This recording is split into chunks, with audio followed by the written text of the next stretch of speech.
This animation represents the structured database of modern scientific classification, specifically Linnaean taxonomy.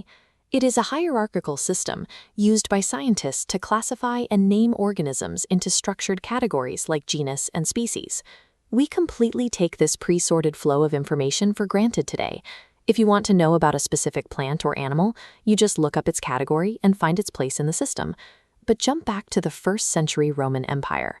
Rome was rapidly expanding its borders, and with that expansion came a massive flood of discoveries. Newly discovered exotic animals, bizarre foreign plants, and strange unclassified minerals.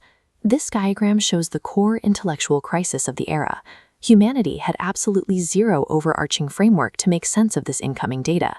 Every newly discovered animal or plant was just another random piece of information added to a swirling mess. Rome had conquered the physical globe, engineering massive stone arenas and thousands of miles of roads. Yet intellectually, they were completely drowning in unorganized information. To maintain dominance over the known world, the empire needed a way to organize its knowledge. Categorizing nature itself had to become a form of imperial conquest. The unlikely protagonist tasked with solving this intellectual crisis was a man named Pliny the Elder. Pliny the Elder was a Roman author, naturalist, and military commander who dedicated his life to cataloging the natural world. By day, he served Emperor Vespasian. Vespasian was the tough, battle-tested Roman emperor who founded the Flavian dynasty and stabilized the empire after a period of civil war. Under his rule, Pliny managed the lethal politics, commanded fleets, and oversaw the sprawling, complex logistics of the Roman state.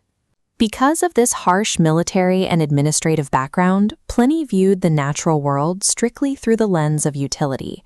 He saw nature as a coherent resource meant to serve humanity. While his days were spent managing fleets, he lived a hidden second life. He worked late into the night under flickering lamplight to execute an impossible, self-appointed administrative task. The ruthless efficiency demanded by his day job fueled the ambition of his night shift. He wanted to systematically catalog all known human knowledge.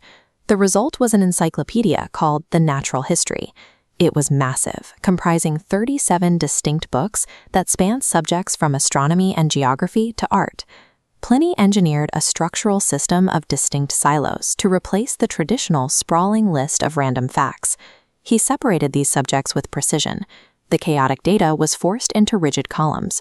All plants went into a botany section, all animals into zoology, and all rocks into mining. He took the strict, practical order of a Roman military camp and applied it to the untamed chaos of Mother Nature, organizing the world into what we would now recognize as digital folders. Pliny's framework took the observation of nature out of the realm of philosophical musings and turned it into a structured, utilitarian database. He successfully published the work beginning in AD 77. Today, it stands as the largest single written work surviving from the entire Roman Empire. This visual scale shows exactly how staggering that is in modern terms. That massive physical stack of ancient text translates to roughly 2.2 megabytes of raw text data. In the centuries following its publication, Pliny's 37 books became the architectural model for every encyclopedia that followed. For 1,500 years, Pliny's specific method of categorization served as the primary authoritative map for all Western intellectual inquiry. You can draw a direct line from this ancient Roman system to the modern scientific disciplines we recognize today, like biology and geology. He introduced the concept of taxonomic silos. Taxonomic silos are strict, isolated categories used to classify data so that once it is organized, it cannot revert to chaos. When modern scientists divide disciplines to study the Earth, they are utilizing an intellectual filing cabinet, and that cabinet was built 2,000 years ago by an exhausted Roman official, working by candlelight to organize an expanding empire.